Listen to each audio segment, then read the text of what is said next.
So good morning everybody, welcome to Officers Adda 247. It has been a torrential rain morning.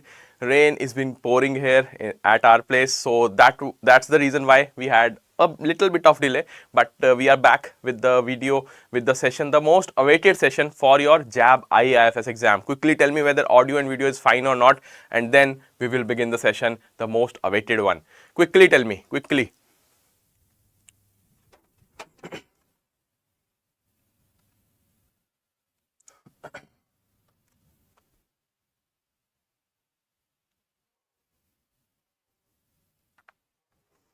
Is it fine? Audio, video, okay? Let's begin. So the first question in front of you, let us see what is the answer from your side. I want everybody to reply because such type of bouncer can be there in the first question itself. Yes, Priyanka, bilingual in the evening. What will be the right answer? Quickly tell me. So the real GDP has been estimated to grow by dash in financial year 2024-25 as compared to the growth rate of dash in the provisional estimate PE of GDP for financial year 2023-24. I hope that most of you are aware that what is the range between which the real GDP is here and estimation is also there in the real GDP. What is the estimation? What is the real GDP in actual? All these numbers you must know being a student of Indian economy. Okay, so the right answer is what?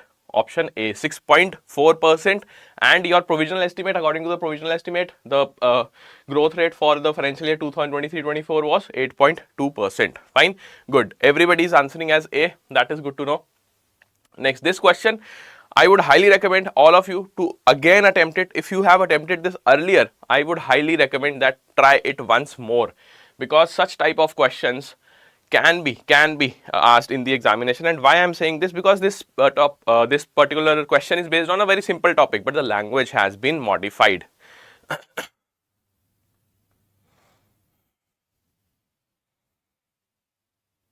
So yes, Sai Priya, Sri Harsha, Srinivas, then we have Amita Prasad, Geetak, Sulochana, Vandana Sinha, Swati, all with A for the first question. Second one, we are talking about the informal and unorganized sector. If you know the difference between organized and unorganized sector, this question is a cakewalk. You can easily solve this type of question.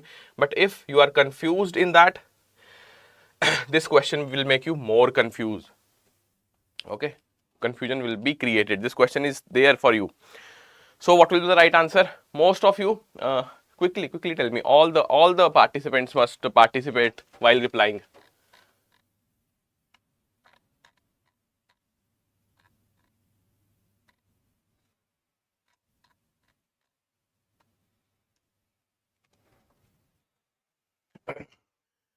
Good morning, Nabandita.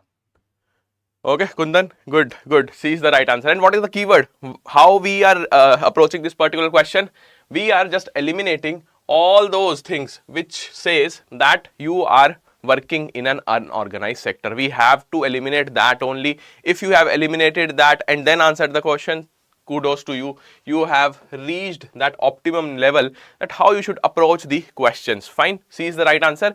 Data entry operator working for a large publicly listed software company on a contractual basis. See, contractual basis does not mean that you are under the unorganized sector. Fine. Unorganized sector means that you do not have any kind of registration with the government. When we talk about India, with the government of India, without access to company provided health insurance or retirement. We don't care about that. Fine, initially when somebody is on the contract, but working in the formal sector, in the, you can say, organized sector, then they are obliged with the medical facilities, perks, requisites afterwards as well. So C will be the right answer. The first statement, second and third, and your fourth statement is wrong. Why? A, B and D is wrong. Why? Because in the first one, the particular worker is working in unregistered, under the unregistered contractor. That is a red flag for our organized sector. Then second, the option B, why it is wrong? Because you do not have any government registration. Again, the complete opposite of the definition which we have read. D statement is saying the domestic worker employed in a private household, the prime example of unorganized sector is what? That a domestic help working in the household. So C is the right answer. I hope that question is clear to you. Question must be clear to you. Do not get confused with this NCUS categorization. Ultimately, this categorization is for what? For the unorganized sector only. It defines the definition, or you can say what is the sector, what does the sector pertains to when it comes to the unorganized one. Fine. Okay. So since most of you have given the answer as C, good. NCEUS, if you want to know last minute preparation, National Commission for Enterprises in Unorganized Sector. That is the full form. But what you need to remember for the examination, the concept. You must know what do we mean by unorganized sector and what is an organized sector. Fine. What about this question? A question based on sunrise sector. So whenever we are talking about the sunrise sector, we have 2 or 3 keywords in our mind. If you also have those keywords, this question will become easy.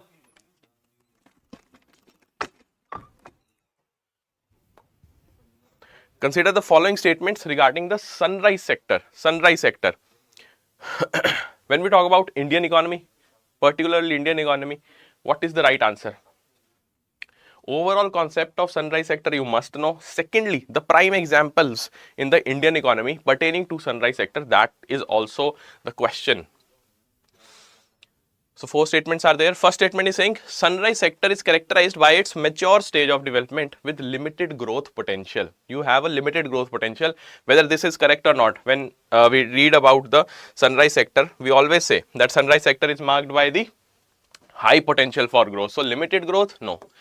Second, sunrise sector typically exhibits a high degree of innovation. Yes, innovation is pretty high in this sector. Sunrise sector often attract investors due to their long-term growth prospects. So long-term growth prospect is there, yes. So 2 and 3 are correct till now. Fourth states, sunrise sectors usually have low level of public awareness. So public awareness is high or low when we talk about the sunrise sector? The public awareness is high. That is why they are acceptable, and that is why investors are there to invest in that particular sector. What are the prime examples when we talk about the Indian economy? Right now, fintech, you can say, it is under the sunrise sector. Fine. The renewable energy, IT sector, everybody knows, but fintech, for our examination, you must know that fintech falls under the sunrise sector. Fine. Unlimited potential, Sri Harsa, better say that it has more potential, highest potential among the entire sectors. Fine. Unlimited though we cannot just say because resources are limited, but yes, I think you got the concept or the crux what I was talking about. So what is the right answer here? Everybody has told me as B, and indeed B is the right answer. Good. This question, now in the textbook, in your textbook, it is mentioned that FTP 2015-20, and it has been discussed there, but since it has not been updated, it's not an updated version yet. So we see that the FTP 2015-20 has been continued in the latest year as well. But for our examination, FTP 2023 holds some importance. That is why this question. Yes, green energy, IT sector, automobiles also under the sunrise sector. So various examples are there.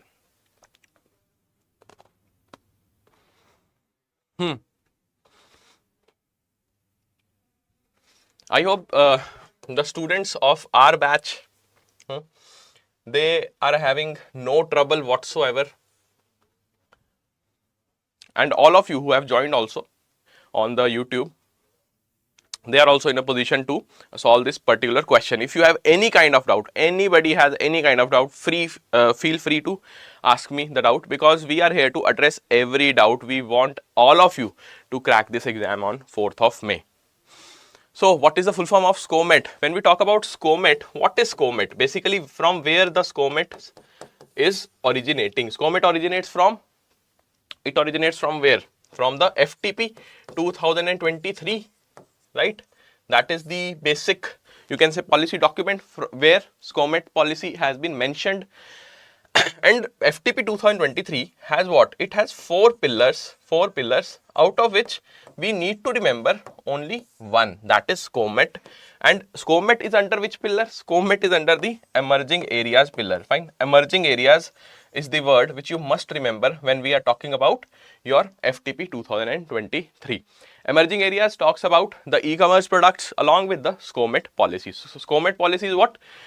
Special chemicals. There are certain chemicals for medicinal usage, plus for food industry also we have certain chemicals, for your metallurgy departments also.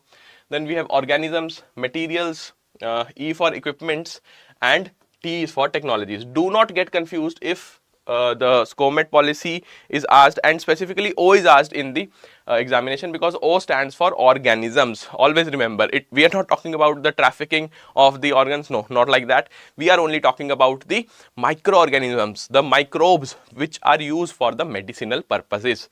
Fine. So SCOMET, I hope that everybody knows. Now one extra question, one bonus question for all of you from this particular session is that what is the India's, you can say, projection that our export should be this much by 2030 when we talk about the FTP 2023. By 2030, what is the target of our country for the export? That our export number must be this much. What is the target? Quickly tell me. I want everybody to answer. FTP 2023, what is the target? And when we talk about FTP 2015-20, then what is the target? Both. I want everyone to reply. Kundan, Pushpanjali, Priyanka, Rahul, Amruta, Rupa, Srinivas. 2 trillion. Good, good. 2 trillion what? Rupees? 2 trillion rupees? Or it is dollar? Complete figure. And you understand everything now. You must, just give me the currency also, the denomination along with the currency. Then 2015-20, what will be the right answer? It is 900 billion. Good, good. So this is the difference. FTP 2023, 2 trillion, here 900 billion. So where are we lying right now? Right now when we talk about the export potential of our country, we are somewhere around 750, 780 zone. Fine. Yes, US dollar. Good, good. So 2 trillion USD for your FTP 2023. For your FTP 2015-20, it is what? It will be 900 billion USD. Fine, good. So that's good to know. Most of you have replied, but I want everyone to reply. See, this session will be fruitful when everyone participates, everyone asks the doubts. We are here to address everything, do not worry. Okay. Next, quaternary sector. Quaternary sector. Now, such questions have been asked in the examination. Last time we have seen what is the meaning of quaternary sector. So, expected question, you can say, the quaternary one. Quaternary sector, quickly.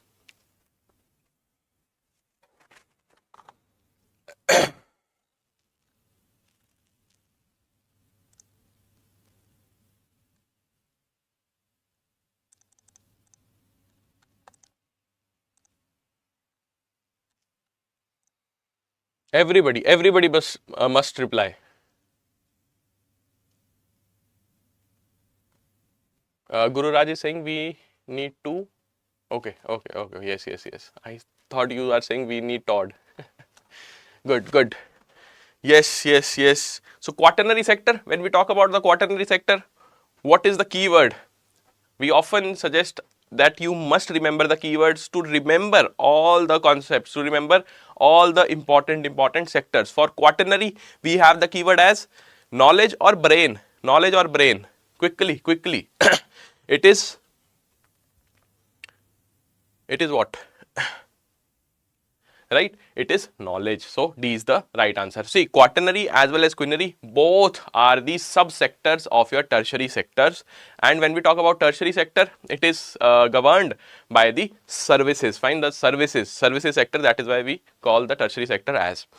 And when we talk about quaternary and quinary, they are subsectors of the tertiary sector. And in the quaternary, you must understand that whatever sectors are there which are involved in knowledge based work, fine, in the work which has certain you can say obligation that you must have the knowledge, like the research and development, the R&D, then you have the people sitting in the offices, like you banking also, then we have your what you can say teaching also. All these are under the quaternary sector. What do we mean by quinary? I am not telling you right now because next question is based on that only. Okay, D is the right answer for the quaternary question. D is the right answer. Good job everyone. Okay, quinary sector. What is the right answer when we talk about the quinary sector?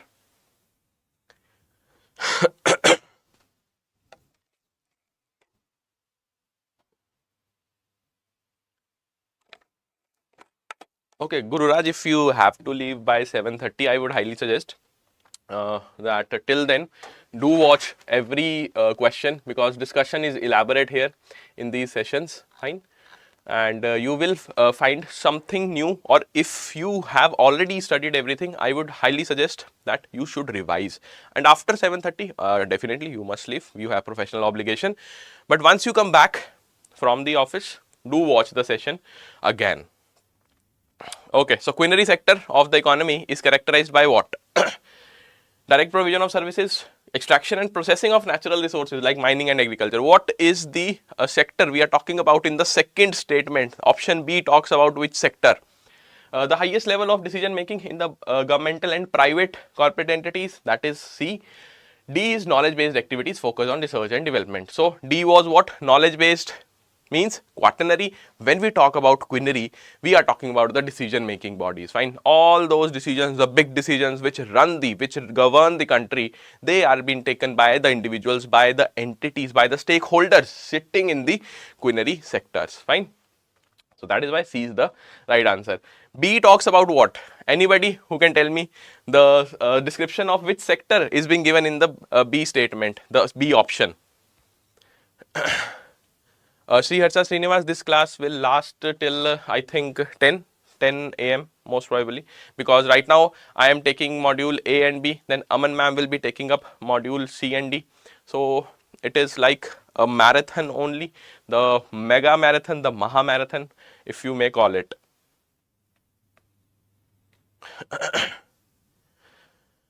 Okay, so extraction of processing of natural resources like mining and agriculture. This is what? Do let me know in the comment sections. Fine. Consider the following statements regarding the MSME sector in India. Now see, we will look into the easy questions also. Everywhere they are floating in the market, the easy questions. But when we talk about the IFS exam, we must focus on the statement based questions. This question will test you in that particular domain.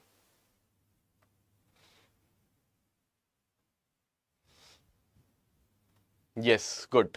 Secondary sector, extraction. We are processing something and then extracting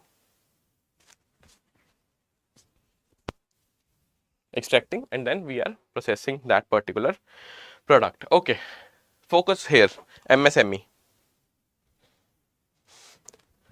So the statement says that despite its significant contribution to manufacturing output, employment, the MSME sector's impact on India's overall GDP remains relatively minor and does not position it as a primary driver of the economic growth. So if you have discussed elaborately the concept of MSME, if you have studied it elaborately, then you would be able to understand that whether the contribution of MSME is huge or not in the GDP and what is its actual potential. So what is the right answer here? The statement is entirely accurate, partially accurate, entirely inaccurate, or again partially accurate. So you must be in a position to say that whether this statement, the first statement, the initial remarks, they are correct or not. If you have understood this statement, question becomes very easy. Okay, so I am seeing most of you answering as C. The statement is entirely inaccurate as the MSME sector contributes a substantial portion of the India's GDP, making it significant driver of economic growth. and the correct answer is option C only. Why it is that? Let's see why it's like that. Because the particular text which was mentioned earlier, despite the significance of that one, the text highlights that the sector contributes more than 28%. More than 28% is the contribution of MSME in our economy, and that is why government is very serious when we talk about the MSME sector. The initiatives which the government brings for various sectors, special funds are always being earmarked for your MSME sectors. Do remember that. It explicitly calls it one of the country's strongest driver of economic growth. This directly contradicts the statement of the question. So it is entirely inaccurate. Fine. 28%, yes, but significant. You cannot just say that it is having huge potential and it is not contributing in any sense. It is contributing in some sense. Fine, in some sense it is contributing. And when we talk about the contribution, what is the contribution? It contributes more than 28%. That you must remember. Because in other options, see, in other options what is written here? Less than 10%. No, 28% is the figure which we are keeping in our mind. Statement is partially accurate. While MSME is vital for employment, GDP contributes significantly lower than manufacturing sector. What is the contribution of manufacturing sector? Only manufacturing sector. It talks about what? Hardly 12 or 14%. C statement is the right answer for this question. The statement is partially accurate because MSME sector contributes to export is higher than the contribution to GDP, indicating imbalance. So when we talk about the exports, so it is over the figure, it is over 40%, entirely inaccurate. So incorrect, basically D. C is the right answer. Okay, this type of question already being asked in the examination, then might be asked again, but from this particular question we will be seeing that what confusion is there among the candidates. The confusion of updates, which update to follow. Yes, MSc contribution is inclusion of sectors, and yes, it also generates employment. Good.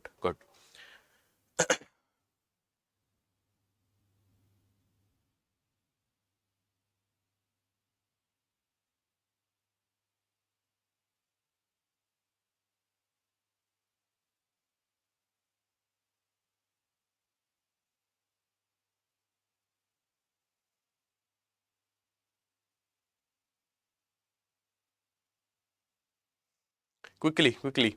See, you have to see the correct ratio. You have to tell me the correct ratio between the minimum investment on plant and machinery when I talk about the small and medium enterprises. So in the classes we see what? MSME. So 1, 10, 50. That is what? That is the investment. And when we talk about turnover, we just multiply by 5 all these. Multiply by 5. You will get turnover as 5 CR. Then for small it will be 50 and here it will be 250. Okay. So this will be what? This will be the investment and turnover limits for MSME when we talk about micro, small and medium enterprises. So the question asks us that what is the ratio of your minimum investment? So you have to focus where? Here. Investment in the plant and machinery for small enterprises to medium enterprises. Small enterprise to medium enterprise. That is the question in front of us. Okay, as per the latest development. As per the latest, you can say, definition of MSME. Fine. So latest definition, when we are talking about the ratios question, what do you think? In the latest development, when we are talking about the union budget, let's suppose the latest one, here the multiplier was what? 2.5 in union budget 2025 presented on 1st Feb and implemented. This limit has been implemented from 1st of April. Then multiplier here was what? 2 twice. So even if you are asking, the IIBF is asking you with the ratios as per the latest one or previous one, the ratio will remain the same because ultimately these factors will nullify. Okay, I hope that you understand this point. Okay, fine. So what is the right answer here? It is option B, 1:5. Everyone is telling me the right answer. That is good to know. Here for your reference, I have attached the screenshot of the old definition from since 2020 till your 31st March 2025, from 1st April 2025, this is the definition. This we have seen here.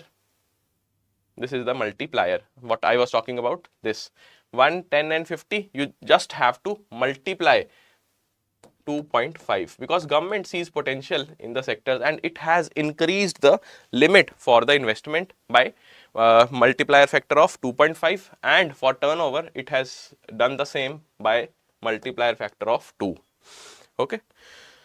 Do remember these things. These are important for the examinations because we are talking about the unit number 4, priority sector lending, and second one, the most important one, is the MSME limit only.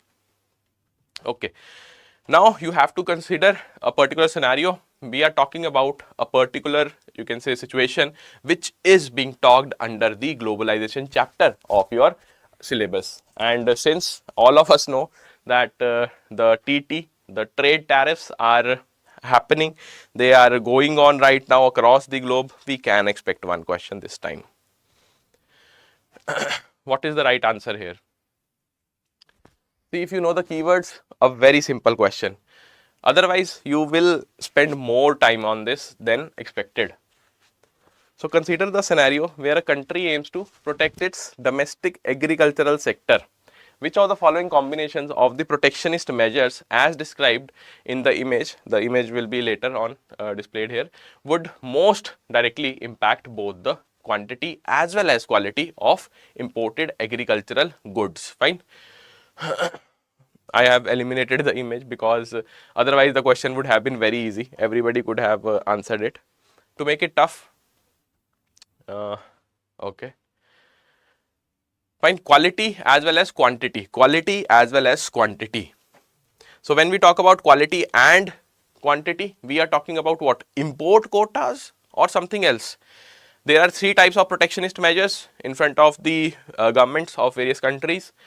First one is your tariffs, the taxes. Second one, the import quotas. Third one is what? Third one is this only. So you are limiting the quality along with more or less the quantity as well. Fine. So SPS measures, sanitary, phytosanitary measures. What is the right answer here? Quickly. Correct answer is option B. You are implementing strict sanitary, phytosanitary regulations on the imported agricultural goods by enforcing the low import quotas on staple crops. Okay. Do remember quality as well as quantity, phytosanitary and sanitary measures.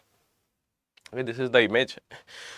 So if I would have placed it directly there, then no sense. Fine. So protectionism, there are 3 types of protectionism. Do remember tariff, then we have import quotas and non-tariff barriers. Non-tariff barriers, as you can see, non-tariff means we are not talking about taxes at all. We do not want to be indulged in the taxes. How we are limiting then the supplies? We are limiting via the quality. We are ensuring that the quality standards of our country has been met by the exporter or not, the exporter of the other country we are importing now. So sanitary and phytosanitary measures, plant and health regulations, all these things come under your non-tariff barriers. Do remember, in the tariff barriers, you will be talking about the taxes. In the import quotas, you are only limiting the quantity. Only the quantity you are limiting. Fine, that we will buy only 100 units of this type of apparel from your China or USA, from wherever you want to trade, but not 101. Okay, we are very clear that our quantity which we will be importing is only 100, not even 101. Fine. And what is the prime example when we talk about import quotas for India that India has implemented? That is your from Make in India scheme. Make in India scheme has been criticized across the globe for this particular reason only, that you are promoting protectionism. Okay. Next question. Angus Medicine database. Which of the following statement is true about the India and China's share of global GDP? See, this question can be asked in the exam because unit 1 is having only 1 or 2 data points. One is this, another one is your per capita income. So what is the right answer? In 1080, India alone contributed 50.5% of the global GDP. What do you think? only India was there, or China was also sitting beside and saying that yes, both of them will contribute 50.5%. So along with China, the number will be correct. But right now it is written what? India alone. So it is a wrong statement.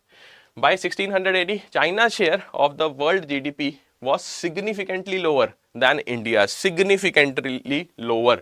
What is the keyword? Significantly lower.